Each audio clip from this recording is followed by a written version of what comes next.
devotees who was renowned for his skill and ability. One of his daughters, named Sati, was given in marriage to Lord Shiva. One day, there was a huge yajna where all the devas, rishis, and kings were invited like Lord Shiva, Lord Brahma, Nandishvara, Rishi Bhrigu, Naradji, Dadichi, Lord Indra, and others. And here comes King Daksha.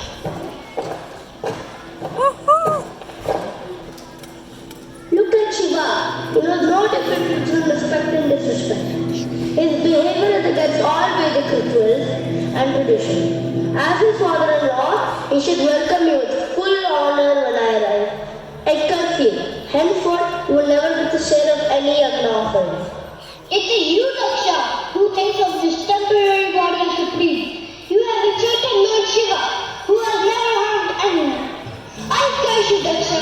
May the supreme knowledge that exists within you be lost totally, and your head change into that of a goat. Whoever supports you will forever be caught up in the cycle of birth and death. Behold, I curse all leading devotees of Shiva.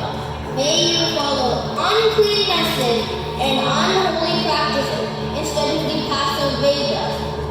There was confusion all around. People had never heard such terrible curses before. Quietly, Lord Shiva got up and left the hall. His followers too walked behind him. From that time onward, there was constant enmity between the followers of Lord Shiva and those of Daksha.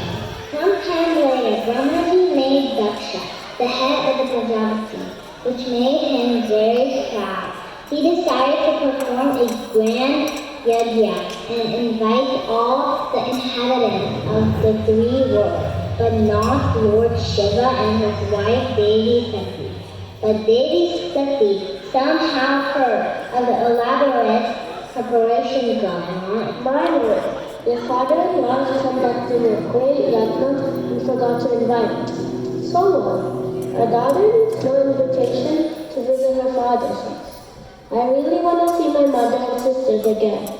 Your father's mind is tainted with the malice due to his arrogance. He does not understand the formalities and salutation is done to the Supreme Self. I am not going to this yajna. If you go, it will not be good for you. Devi Sati had made up her mind and went to the yajna along with Nandishvara and other followers. The ground festival began. All the priests got busy, but Shiva's devotee Dadichi was upset. Oh great sages, what is the reason that Lord Shiva has not come to this grand yajna? This yajna can only be accomplished by his grace, because his presence makes everything auspicious.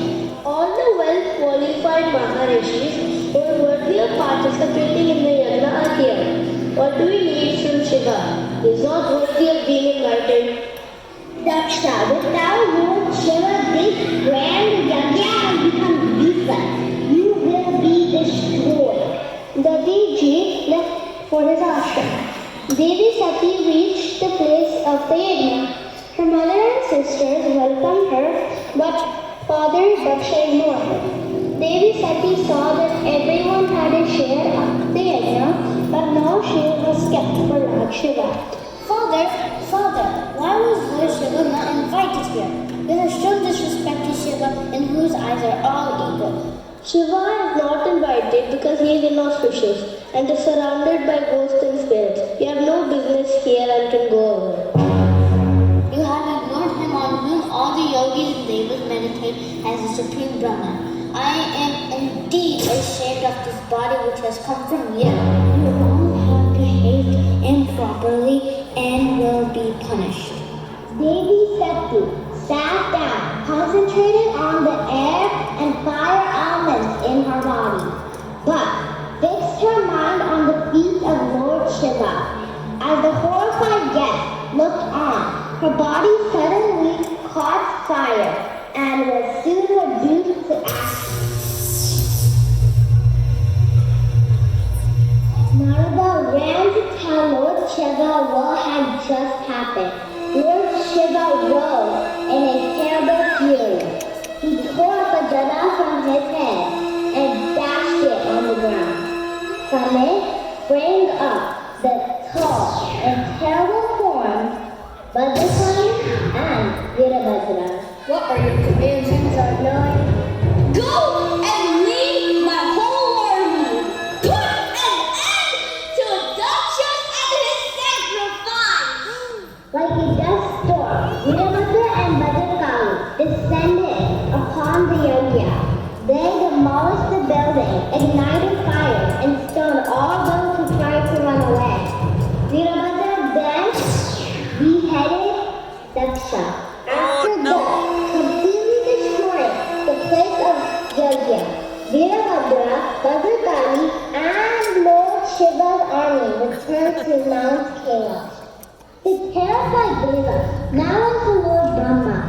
Did you not know that by the mere act of his will, Lord Shiva can destroy the entire universe? The least you could do is go and beg for his forgiveness. Lord Brahma and the Devas went to Mount Kailash, where Lord Shiva was absorbed in yoga samadhi. His face glowed with calmness. You are the supreme Brahma. Let not your anger destroy these ignorant devas. They have learned their lesson. Henceforth, every yajna will have offerings for you. Please forgive them and let this yajna be completed. I have nothing against Daksha, who behaved like an ignorant child. I have indeed taught a lesson to those who are led astray by mouth. The limbs of the devas shall be restored, and let Daksha have the head of a goat. For Vishnu's show with the very sattva of his being, Lord Brahma's face reflected the pride and happiness of paternal love. Daksha, who regained his life and now had a goat's head, welcomed Lord Shiva with reverence. The wise know that Brahma, Shiva, and I are one and the same. This one supreme assumes the three different forms for the creation, preservation, and dissolution of the universe. Everything in this whole universe is the manifestation of this one great